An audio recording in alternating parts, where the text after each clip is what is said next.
Pues mira, yo la verdad es que creo que no. Creo que me gustaría que se hablara más de cine. De que habláramos de cine y en cualquier caso los problemas que tiene el cine. No me parece el escaparate para tratar otros temas. Me gustaría hablar de las películas, de los actores, del trabajo de los actores, quizá de lo que cuesta producir una película hoy en día en España. Pero no marear con otros temas, porque al final se desvirtúan un poco los mensajes y los discursos. Creo que hay otros sitios para reivindicar ese tipo de cosas. Muy buenas noches y bienvenidos a las noticias de Intereconomía. Es martes 6 de febrero. La ideología de género de lo políticamente correcto sigue avanzando implacablemente sin que nadie le plante cara. Alba Vila, buenas noches. Muy buenas noches, Gonzalo. Pues en los últimos meses se ha acrecentado esa nueva moda que, para reivindicar la igualdad y no discriminación de determinadas personas y sectores, acorrala y toma la parte por el todo a la hora de generalizar. So pena de ser señalado, nadie puede discrepar con esta nueva, digamos, ingeniería cultural. Es el caso del feminismo radical, de la ideología de género. ¿Quién no está, por ejemplo, de acuerdo con la igualdad de oportunidades entre hombres y mujeres? ¿Alguien no lo está? Que ese alguien levante la mano. Pero todo el mundo está de acuerdo. El problema va más allá. Pues tal es la radicalidad y el extremismo del nuevo feminismo que muchas mujeres están poniendo el grito en el cielo, asegurando que no les representa. La mujer, por el hecho de ser mujer, no debe tener más privilegios o derechos que el hombre por el hecho de ser hombre. Hagamos pues que la igualdad de oportunidades sea real, pero no demonicemos a una parte de la sociedad por los errores de algunos y las pretensiones de otras. Repasamos el resto de la actualidad en titulares.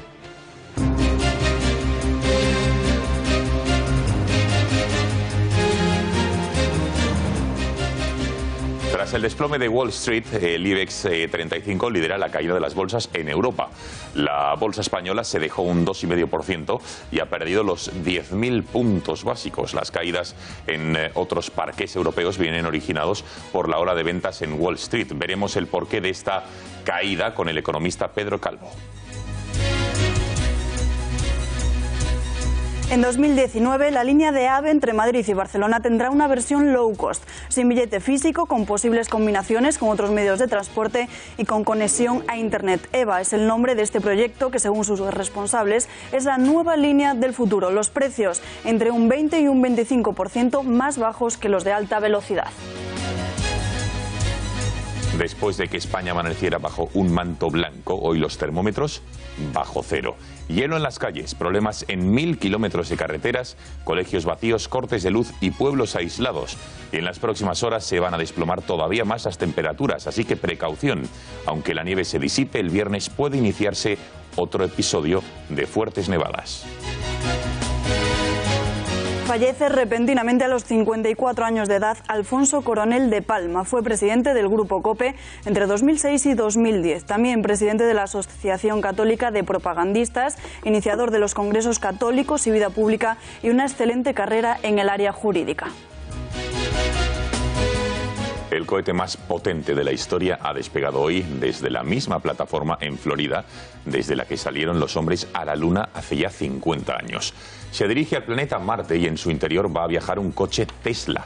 También se ha descubierto que 7 exoplanetas podrían tener más agua que el planeta Tierra.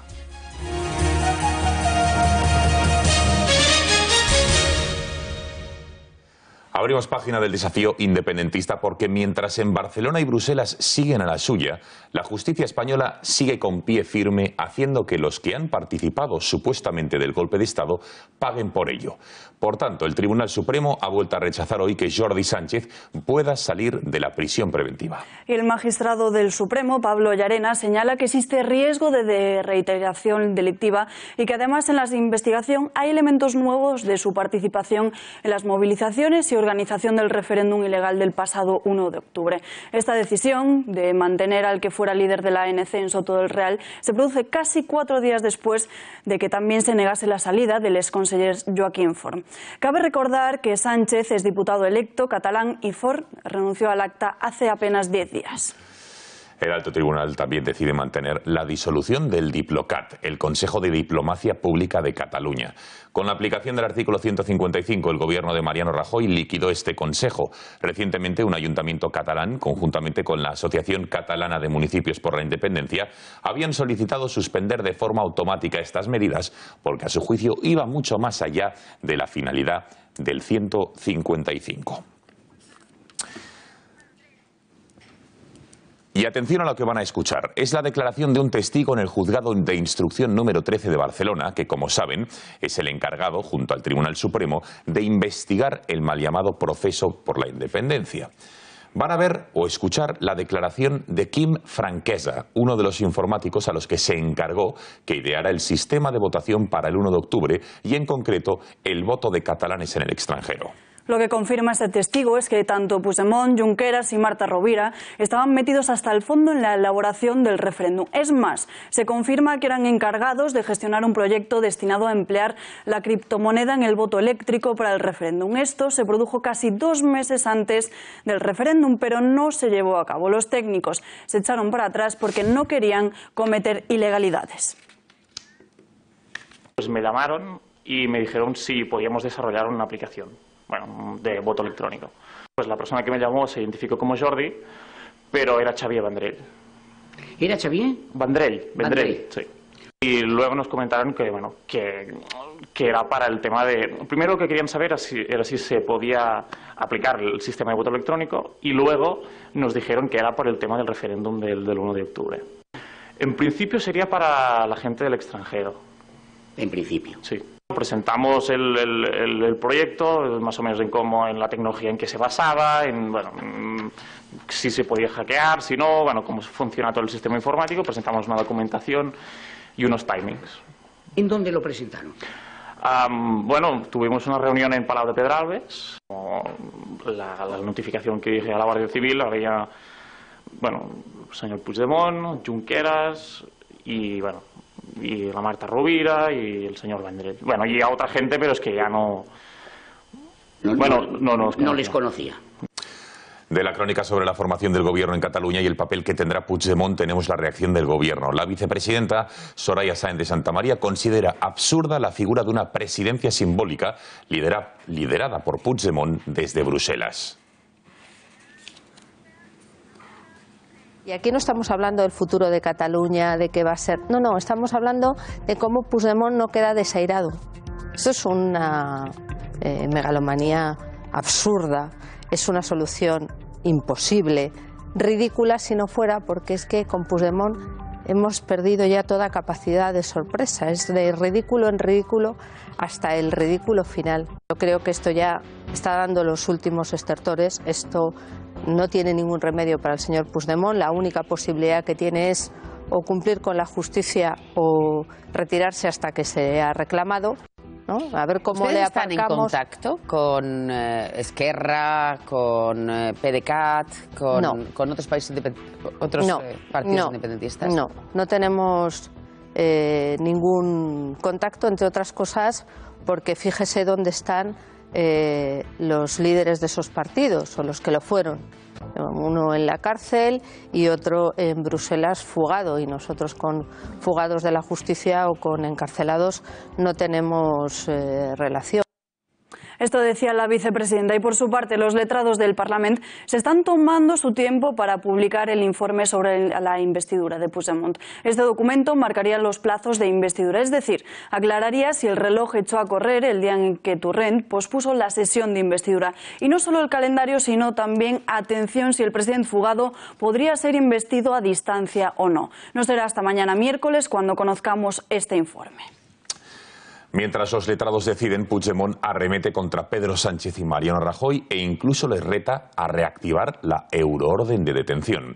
Lo ha hecho a través de Twitter, en un mensaje en esta red social, en el que dice lo siguiente: querido Pedro, si quieres hablar de prófugo, como mínimo habla con tu señor Mariano Rajoy y tened el valor de reactivar la euroorden, pero dudo que tomes iniciativa alguna, dado que eres el primer político de izquierdas que, sumando, renuncia a gobernar.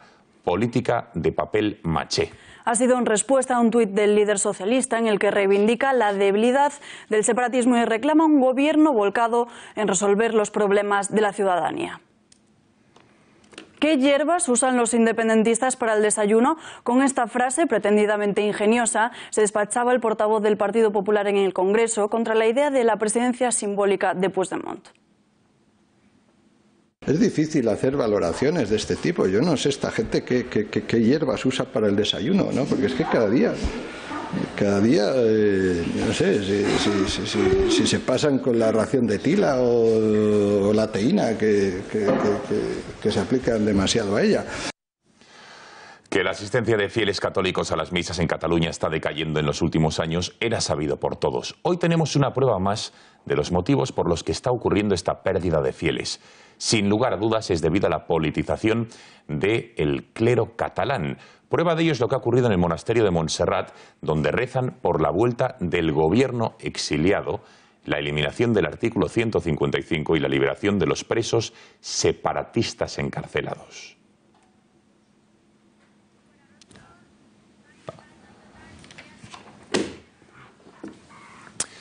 Más asuntos de la actualidad. Vámonos hasta una fecha fundamental en las agendas. El 25 de febrero va a ser la primera manifestación pública de los impulsores de Tabárnia. Los promotores de la plataforma han llamado a los ciudadanos de Barcelona a salir a las calles para manifestarse en defensa de los derechos y libertades de un pueblo que aseguran ha vivido oprimido. Ya es a ver quién la hace más gorda cada día, ¿no? O sea, ahora tienen que superarse en su locura. Pero no teman que eso va a durar mucho tiempo, ¿eh? No piensen que esto se acaba mañana, ¿eh? Eso va a durar. Estarán un tiempo tranquilos y a los 3 meses volveremos a tener lo siguiente. Eso lo vamos a sufrir muchísimo tiempo. Y para eso está Tabárnia. Más descubrimientos sobre el sistema ideado por los Mossos d'Esquadra el 1 de octubre. Platino es el nombre que usaban para referirse a Carles Puigdemont en la operación policial del referéndum ilegal. El diario El Mundo ha tenido acceso en exclusiva a esta información plasmada en unos informes de la Guardia Civil.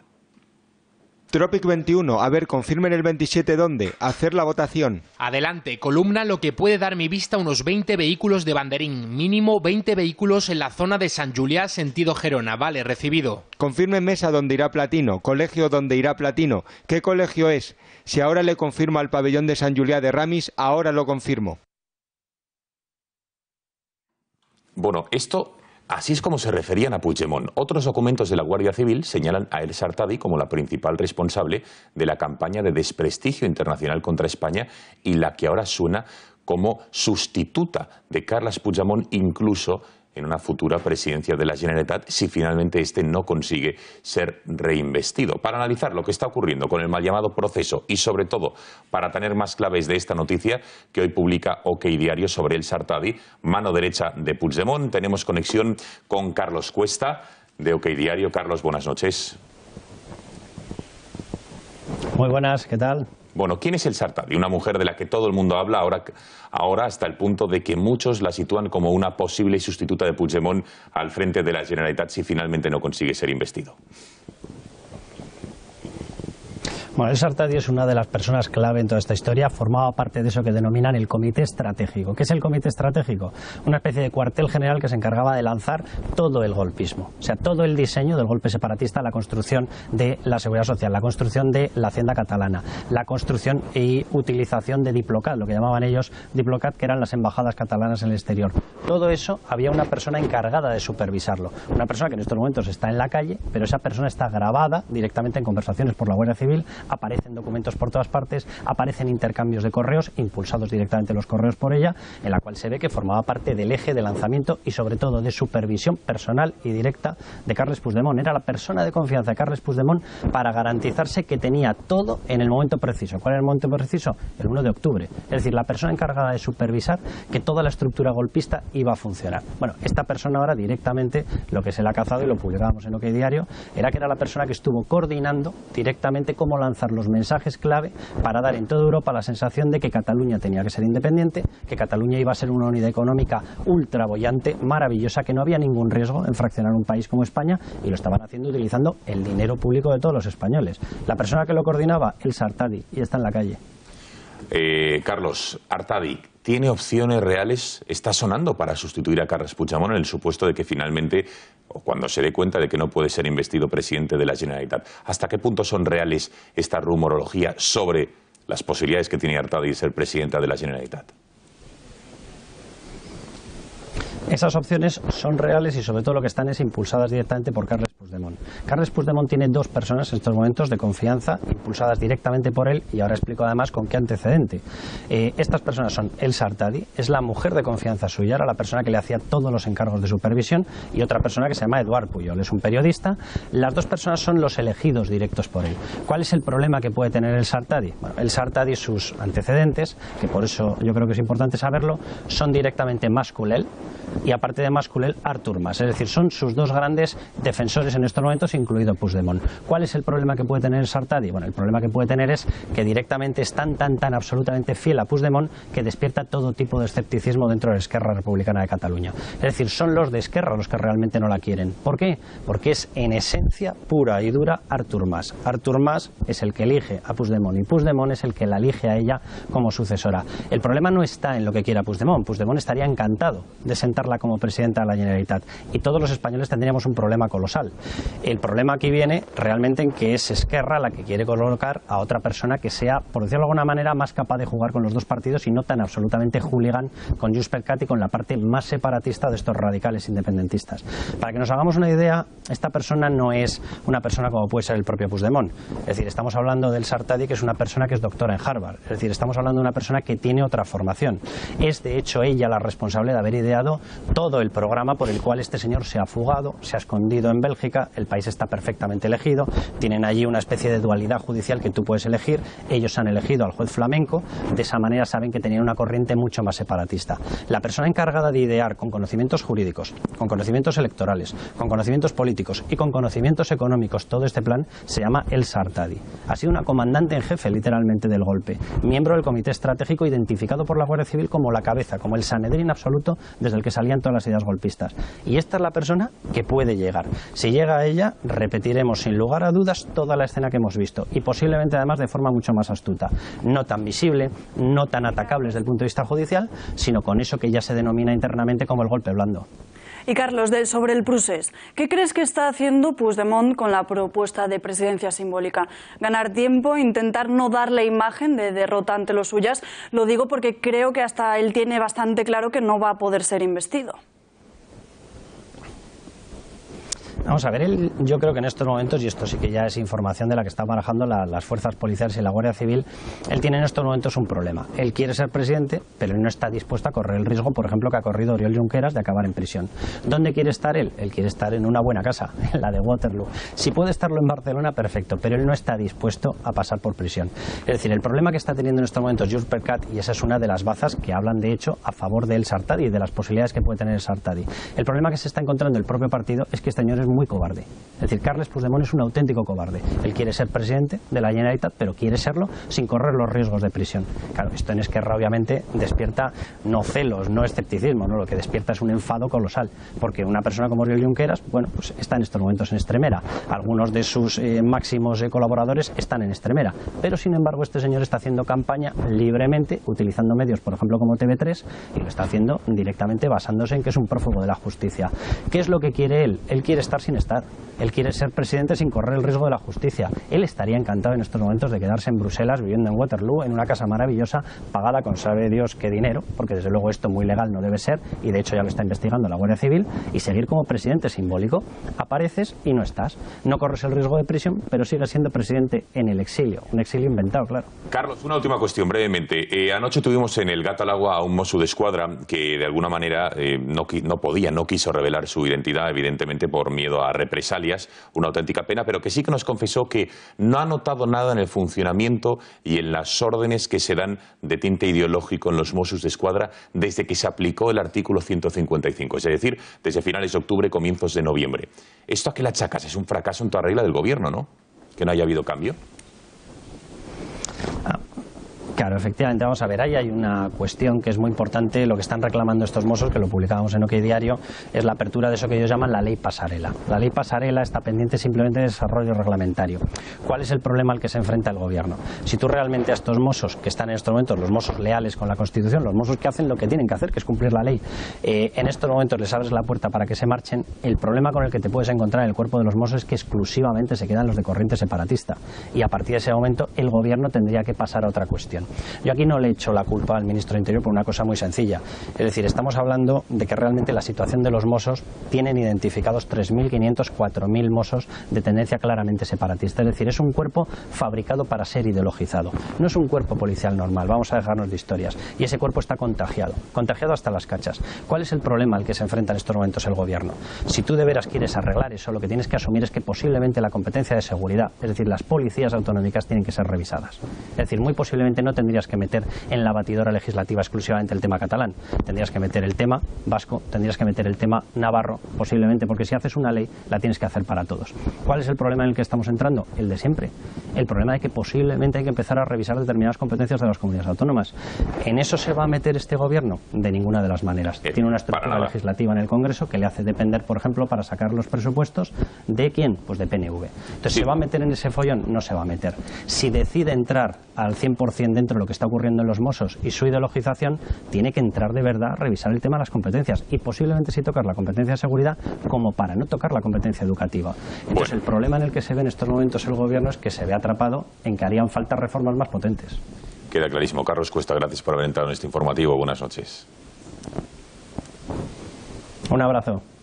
Bueno, y atención al informe final de la Consejería del Ministerio del Interior sobre la actuación de los Mossos d'Esquadra en el 1 de octubre, donde detallan no solo su pasividad e inacción, sino también cómo intentaron que el referéndum ilegal se produjera, intentando incluso obstaculizar el trabajo de los agentes de la Policía Nacional y de la Guardia Civil. Un informe demoledor en el que queda documentado hasta 6 traiciones de los agentes autonómicos el pasado 1 de octubre. Para hablar de todo ello tenemos en nuestro plató a María Matos. María, buenas noches.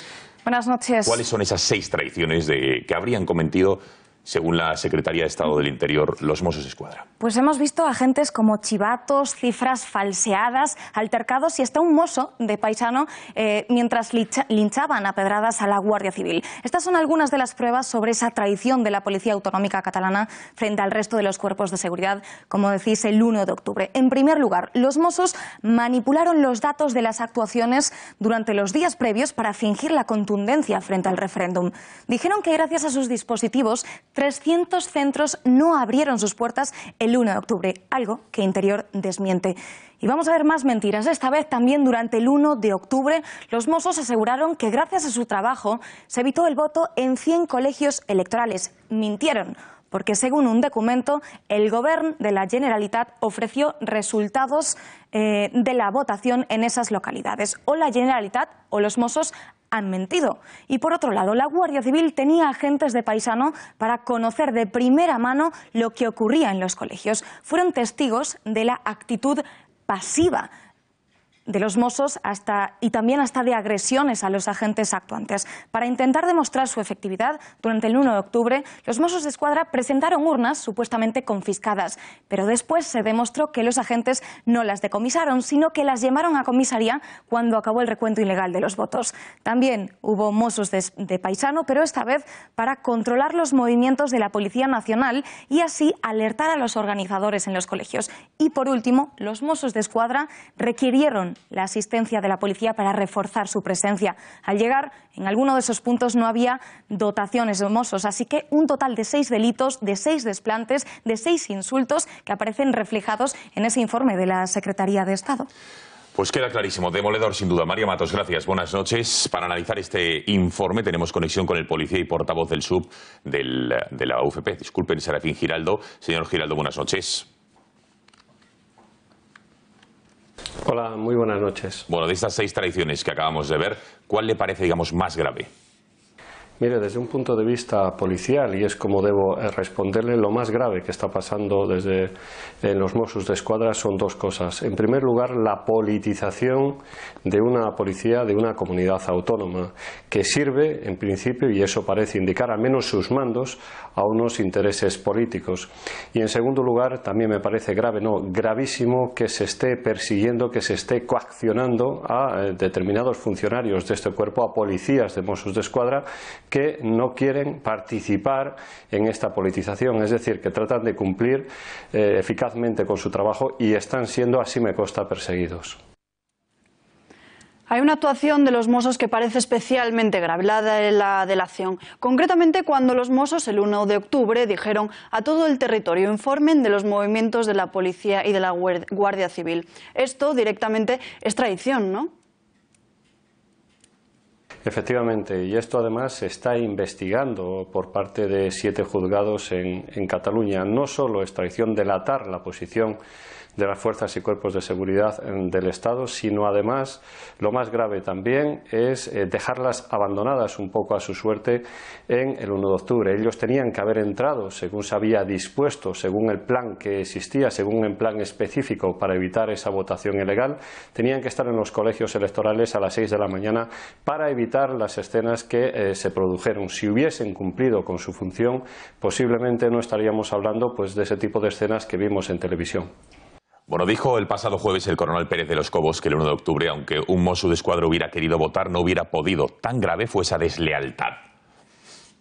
Por supuesto, y vuelvo a repetir, una deslealtad que está siendo juzgada. No voy a pronunciarme todavía, vamos a esperar las resoluciones judiciales, pero de momento hay 7 juzgados que han abierto investigación sobre esos hechos y resultan imputados en mandos de los Mossos d'Esquadra. También se han hecho registros en varias comisarías y esto ya no es solo un problema judicial, ya es un problema de imagen, la imagen pésima que están dando. Y ayer conocíamos cómo el Ministerio de Interior pretendía destinar 300 policías de información a Cataluña para infiltrarse entre los separatistas. ¿Qué se sabe de esta operación y en qué va a consistir su trabajo? La operación la desconozco por completo, me entero ahora mismo por ustedes. Lo que sí le puedo decir es en qué trabaja la Brigada de Información, los policías de información. Sencillamente tratan de captar eso, precisamente información, convertirla en inteligencia para prevenir delitos. ¿Qué tipo de delitos? Pues coacciones que pueden estar sufriendo, como dije antes, determinados Mossos d'Esquadra que tratan de cumplir con la ley, delitos pues contra el patrimonio, todo tipo de delitos e incluso yihadismo. Sencillamente se dedican a eso, a captar información. Por cierto, ayer conocíamos que el Ayuntamiento de Podemos de Ada Colau había decidido personarse como acusación popular en las causas abiertas por el operativo de la Policía Nacional y de la Guardia Civil el pasado 1 de octubre. ¿Qué le parece esta decisión de ir a por ustedes o al menos contra la actuación policial de sus compañeros? Me parece muy bien, además es una decisión legítima, está en su derecho de ir contra el Cuerpo Nacional de Policía. Espero que pues sus votantes tengan en cuenta esto. Y en segundo lugar, sí que me gustaría decirle que hay muchos policías heridos y me gustaría también que se personase en contra de las personas que hirieron a esos policías. Es de justicia además, y en un político lo debe hacer así. Serafín Giraldo, gracias por haber atendido a estas cámaras y buenas noches. Muy buenas noches.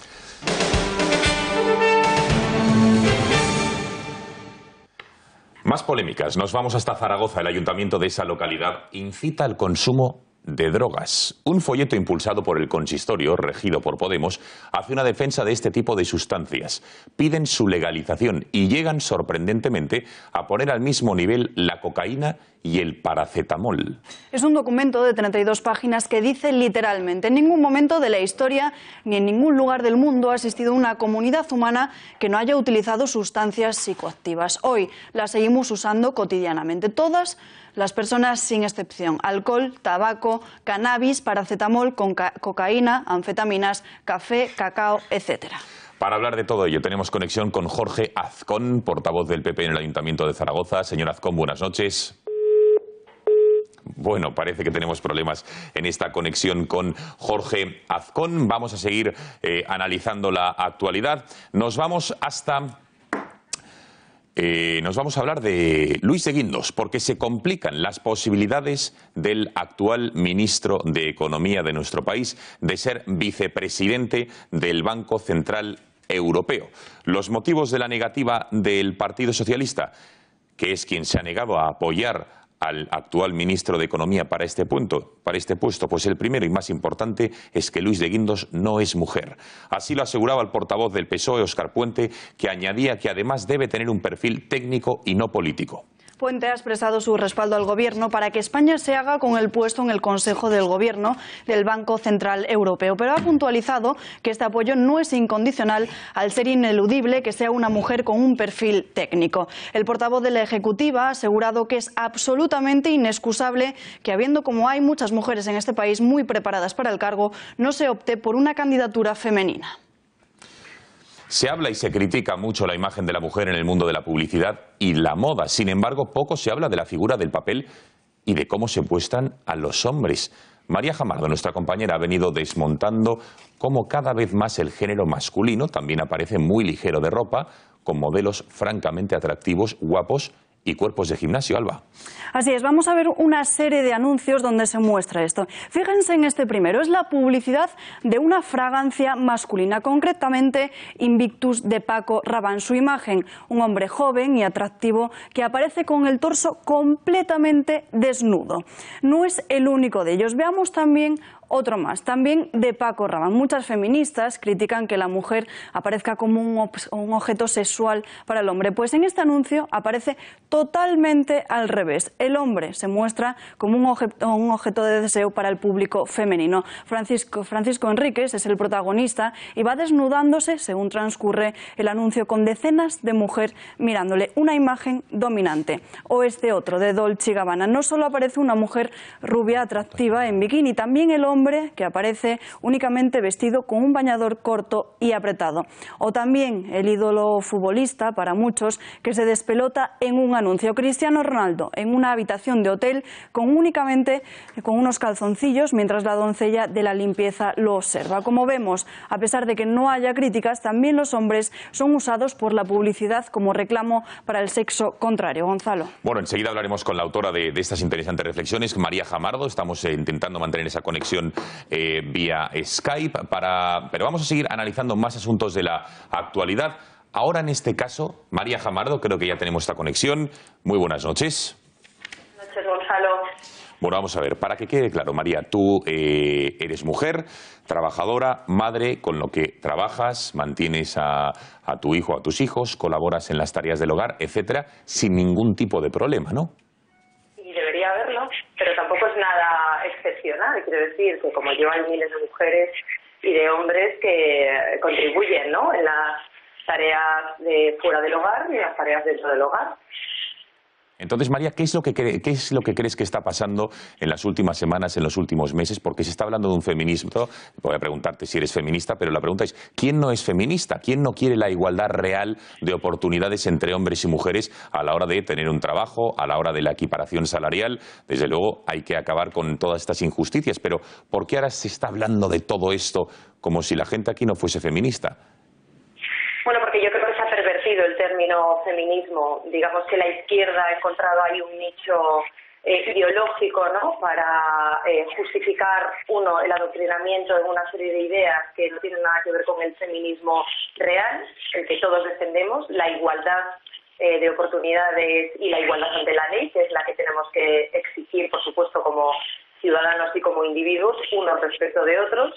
Y ha adoptado ese discurso, ese término, para, digamos, darle un contenido o darle una versión que no tiene nada que ver con eso, sino con la discriminación del hombre y con utilizar aquello que las feministas dicen criticar históricamente para darle la vuelta y usarlo ahora en su propio beneficio. Yo creo que hay un victimismo instalado que sale muy rentable a algunas personas de ambos sexos y que creo que precisamente ese es el error, utilizar el feminismo como algo que victimice a las mujeres en lugar de defender la libertad y la igualdad de oportunidades. Y María, en las últimas semanas, a raíz de varios escándalos sexuales en Estados Unidos, se está aprovechando para impulsar ciertos movimientos y aspectos del feminismo radical del que tú no estás a favor. ¿Por qué? creo que hay que distinguir claramente pues muchas cosas, y creo que se están mezclando muchos conceptos que no tienen nada que ver. Veíamos el otro día las reivindicaciones en la gala de los Goya. Me parece fantástico que se utilicen plataformas públicas para defender, por supuesto, la igualdad entre hombres y mujeres, pero lo que no se puede es defender una cosa públicamente y después hacer la contraria, ¿no? Yo creo que también hay mucha parte de negociación, de defensa de nuestros derechos y demás que tiene que hacerse fuera de cámara y fuera del postureo, pues por ejemplo negociando con las productoras a nivel interno, cosa que durante muchísimo tiempo ni en Hollywood ni en otros ámbitos se ha hecho. Entonces me parece una hipocresía que casa muy poco ahora con ese escándalo o ese rasgarse las vestiduras de algunas que parece que han nacido ayer y vienen a descubrir hoy cosas que pasaban y que muchas de ellas eran conscientes, y de lo que se les acusa ahora incluso por parte de la sociedad americana. Meryl Streep, que fue una gran abanderada en algunos de los últimos discursos de ese movimiento Me Too, ¿no? Ahora la acusan clarísimamente de conocer todo lo que pasaba y de ser una de las piezas, ¿no? Que consentía, aunque fuese por omisión, esas conductas, así que tampoco es algo muy coherente. Eso, desde luego, por mi parte, no merece ningún tipo de reconocimiento. Yo creo que somos muchas las mujeres que de manera anónima e individual trabajamos día a día por normalizar una situación que debería ser normal de facto, y en eso es en lo que estamos. María, una última cuestión. Ha sido muy viral ese hilo que publicabas en Twitter donde hablabas de la cosificación no solo de la mujer, que es evidente, como en muchas ocasiones se utiliza a la mujer como objeto de deseo, como mujer objeto en muchas ocasiones. También has demostrado que con el hombre ocurre exactamente igual. Cristiano Ronaldo y tantos otros hombres de torso desnudo, en calzoncillos, que casi se presentan como modelos a seguir por los jóvenes a día de hoy de nuestro país. Con lo cual, en la publicidad se juega con el cuerpo de la mujer y el cuerpo de ellos. Con lo cual, ¿o se está en contra de la cosificación de cualquiera, hombre o mujer, o a favor? Es que ese es el tema. Había muchas personas que me rebatían en los argumentos diciendo que es que era mucho más el porcentaje de cosificación, a lo que ellos llaman cosificación, porque yo no creo que toda la sexualidad sea sexismo, y eso también es otro concepto que se está pervirtiendo y desvirtuando, ¿no? Pero había muchas personas que me decían que era mayor la proporción de anuncios en los que se utilizaba el cuerpo femenino como reclamo, pero el problema entonces, ¿qué es, la cantidad o el concepto? Porque si estamos en contra de la cosificación debería ser de ambos sexos, con independencia de cuál sea, ¿no?, el cuerpo que se utiliza. Yo lo que creo es que aquí hay muchísima hipocresía. Lo vimos la semana pasada con el tema de las azafatas de la Fórmula 1. Yo creo que hay muchísimos deportistas de élite que desde luego no se ganan la vida con su intelecto, como Cristiano Ronaldo y otros tantos, sino que utilizan su físico, con lo cual si nos planteamos que el físico o ganarse la vida utilizando el físico es cosificar a las personas, entonces habría que eliminar muchísimas de las profesiones que conocemos hoy en día.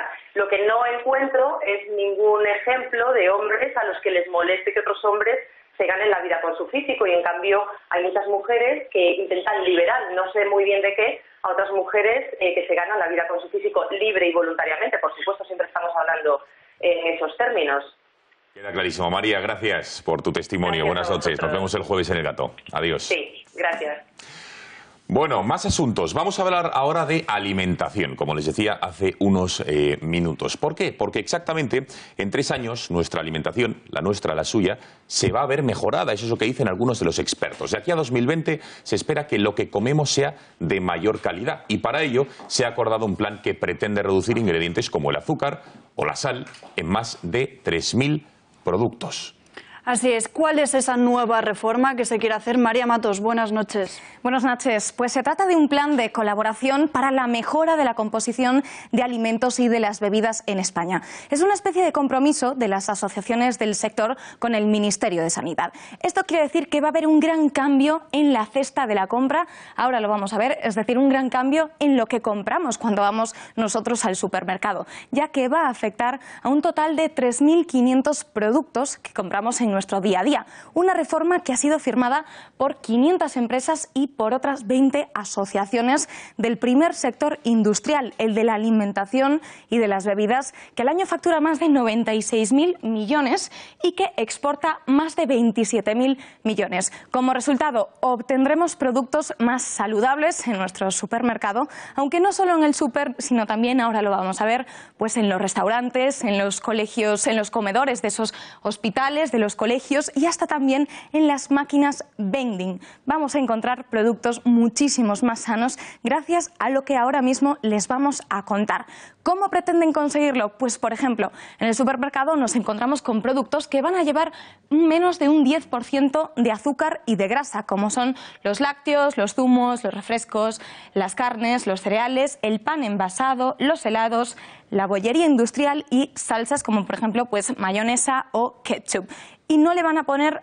y le van a poner menos de un 10% de azúcar. Y también van a hacer productos con un 10% menos en sal, como son pues los aperitivos salados, las carnes, el tomate frito, las patatas fritas o las cremas de verduras.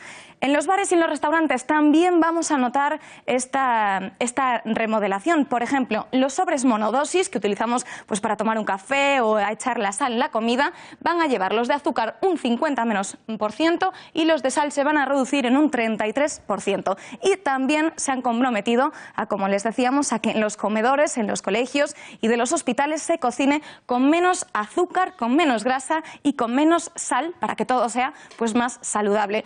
Por eso esta reformulación requiere de tiempo. Se trata de un proceso muy complejo que afecta pues al producto, al etiquetado y al control de calidad. Así que se han fijado un plazo de 3 años para poder lograr esos objetivos. A ver si ese plazo es realista. Muchísimas gracias, María. Acabamos de ver que el Ministerio de Sanidad se ha comprometido con las empresas del sector a mejorar la composición de los alimentos y de las bebidas, pero vamos a ver si esto va a tener resultados satisfactorios en el día a día de los ciudadanos. Para ello tenemos con nosotros en nuestro plató a Ana Telles, es nutricionista. Señora Telles, buenas noches. Hola, buenas noches. Soy médico. Médico, además, pues encima, mejor. Disculpe la introducción. Bueno, más allá del azúcar que tomamos, es decir, que voluntariamente nos echamos, por ejemplo, en el café, en el colacao, en los terrones, ¿qué más productos pueden llevar azúcar? Porque me da la sensación como que se está demonizando el azúcar, ¿no? Y a lo mejor tienen más productos de lo que el ciudadano medio sabe. Bueno, verás, el azúcar también la lleva la fruta, pero es fructosa y es mucho más sana. Hoy día ya se sabe que la única causa de enfermedad, aparte de las infecciones, que es un contagio, ¿no?, es la acidosis. Entonces, los alimentos que generan ácidos nos van a producir un daño celular y nos van a producir enfermedades. Imagínate qué punto nos harán daño, que en la boca hacen caries, se comen el esmalte dental y es mucho más duro que el hueso. Bueno, una vez que nos tragamos esa alimentación, ese daño celular hace que no funcionen bien esas células, esos tejidos, se sobreesfuercen y degeneren. En ese momento tenemos células tumorales, ¿vale? Cuando hay células tumorales o otra serie de microorganismos patógenos, como los hongos, como la cándida, como bacterias, como el helicobacter, esta serie de microorganismos patógenos y células tumorales sacan la energía del azúcar. Ese es el principio del cáncer, ¿vale? No pueden vivir en oxígeno. Nosotros necesitamos el oxígeno para vivir, sí. Y sin embargo esta serie de microorganismos patógenos no pueden vivir con oxígeno. Eso es importante, el ozono, que bueno, es otra historia. El azúcar es de los alimentos que más ácidos generan y que más daño hacen. Además, estas células tumorales y todos estos microorganismos no pueden vivir en ambiente alcalino, solo crecen en ambiente ácido y sin oxígeno. Por eso no existe el cáncer de corazón, porque es el órgano que está más vascularizado y que más oxígeno tiene. Claro. Entonces, el azúcar es de lo que más acidez produce, por tanto, de lo más dañino que tenemos. Además, genera ansiedad por comer dulce. ¿Por qué? Porque microorganismos como los hongos, como la cándida, se alimentan de azúcar. Entonces te piden de comer y te generan ansiedad. Entonces tú comes azúcar porque estás teniendo ansiedad, se alimenta esta serie de microorganismos patógenos, pero engordas tú. Por eso es importante, muy importante, controlar la ansiedad. No es tan fácil dejar de comer dulce, ¿eh? Por eso le íbamos a preguntar sobre ello. Se va a reducir un 10% esta cantidad de azúcar, pero ¿realmente nuestro cuerpo va a notar esa bajada? Bueno, todo lo que sea comer menos azúcar lo va a notar, pero es muy, muy poco. Es muy poco. Además, habiendo ansiedad de comer dulce, lo va a suplir. Si sigue teniendo la ansiedad, pues el paciente va a comer más dulce. Hay métodos para controlar la ansiedad. El método T6 está para controlar el apetito y la ansiedad. Por eso cambiar la alimentación no es tan fácil. Hay que controlar la ansiedad a la vez que se produce un cambio de alimentación. Que se reduzca un 10%, todo lo que se reduzca es bueno, es muy bueno. Se puede suplir con fruta. La fruta es muy buena. No se recomienda tomarla por la noche porque ahí está mucho tiempo, pero se va convirtiendo la fructosa en sacarosa. Pero la fruta es buena. ¿Se puede sustituir una dieta que tengamos a una dieta de cero azúcares? ¿Hay alguien en España que consiga, más allá de la fruta, que no la consideramos como azúcares malos, pero consumir? Porque me da la sensación de que todos los productos, a raíz de la pieza que nos ha explicado nuestra compañera, todos los productos en nuestro país, en el supermercado, están salpicados de alguna manera con azúcar, ¿no? Hasta el jamón ibérico. ¿También? Algunos tienen azúcar, usan azúcar en la curación. Bueno, hay que estar mirando, pero hoy día se está concienciando la gente de lo que es el azúcar, porque es un alimento, no solo él, sino las grasas trans y todo lo que lleva la bollería industrial y otras series de alimentos, directamente nos van a la grasa abdominal y a la grasa hepática. La grasa abdominal segrega una hormona, únicamente la segrega la grasa abdominal, y solo tiene dos efectos y los dos nocivos. Uno, esa hormona es la leptina o lipoleptina, tiene dos efectos nocivos, uno directamente sobre el sistema cardiovascular y otro resistencia a la insulina, por eso esa grasa abdominal abundante acaba en diabetes. Y además la grasa hepática hace que aumente una enzima que se llama aromatasa. Al aumentar esta enzima, sucede que en la mujer aumenta la testosterona y en el hombre los estrógenos. ¿Qué sucede? Que es la causante de la distribución femenina de la grasa en el hombre, esos michelines y hombres que tienen pecho. Los conozco, no lo del pecho, lo de los michelines. No, pero los ves en las playas. Y la distribución masculina de la mujer, de la grasa de la mujer, que es ese vientre apepinado y vello oscuro donde no debe de haber. Doña Ana Tellez, médico, que ha sido un placer tenerla en este informativo, desde luego ha sido muy clara. Otro día, si le parece, hablamos de la sal y de otros alimentos o componentes que deberíamos tomarnos con más cuidado. Cuando queráis. Gracias por haber estado aquí. Buenas noches. Gracias.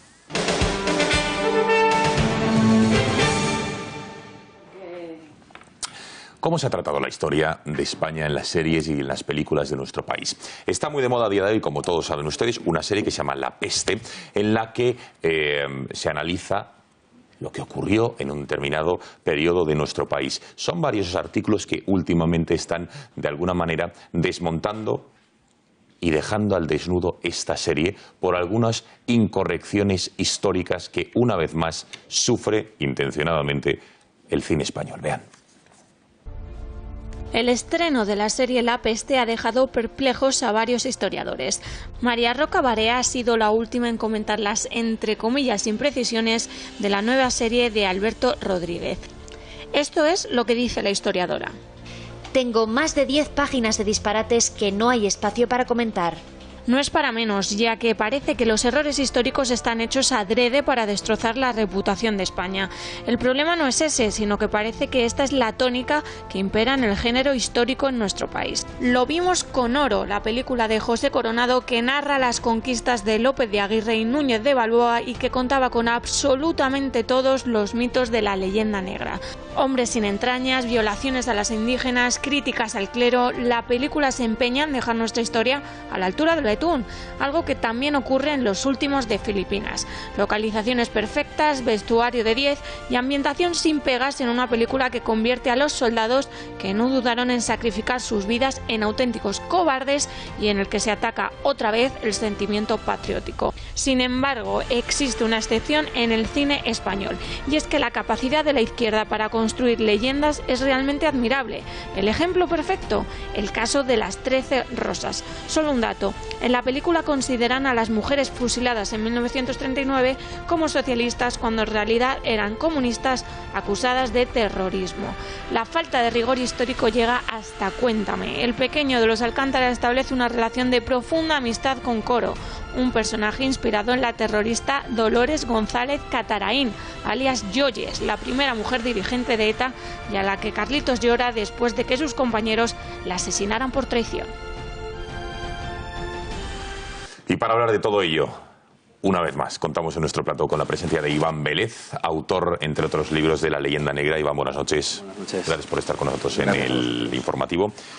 Bueno, Iván, me dicen que tenemos un pequeño problema con tu micrófono, a ver si te lo pueden solucionar, o a lo mejor podemos meter un micrófono de mano. Mientras tanto, Iván, ¿qué está ocurriendo con el cine español? Lo digo porque es evidente que La peste es la última de muchas series que se emiten en nuestro país, películas donde la historia no es correcta, se manipula, se tergiversa, intencionadamente, entiendo yo.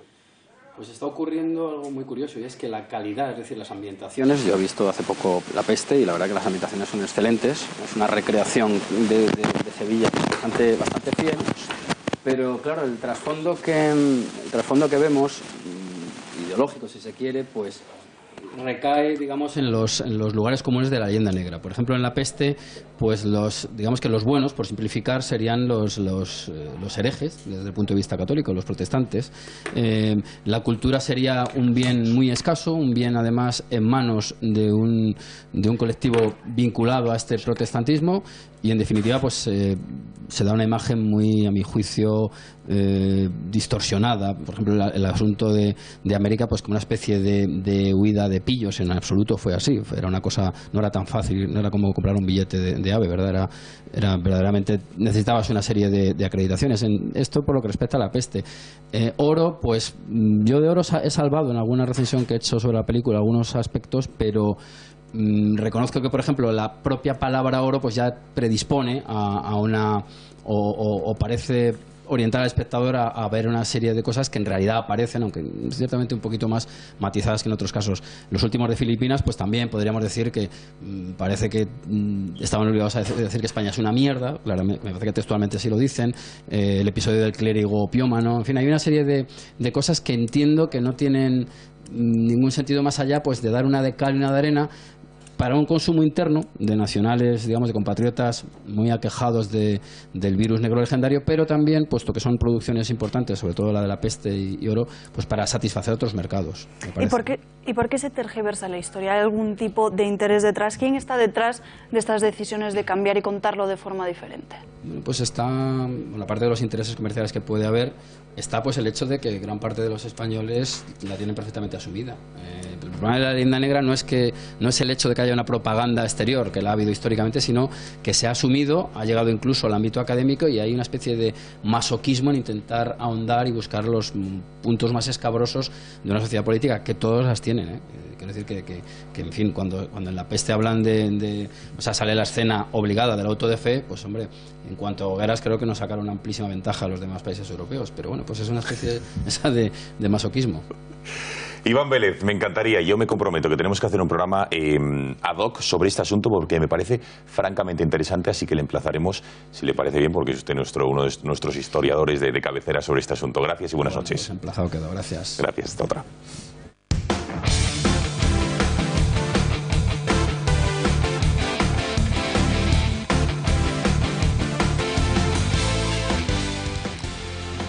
Y en los deportes, Juan Manuel Pérez, buenas noches. ¿Qué tal? Buenas noches. Bueno, Piqué sigue causando polémica, ¿eh?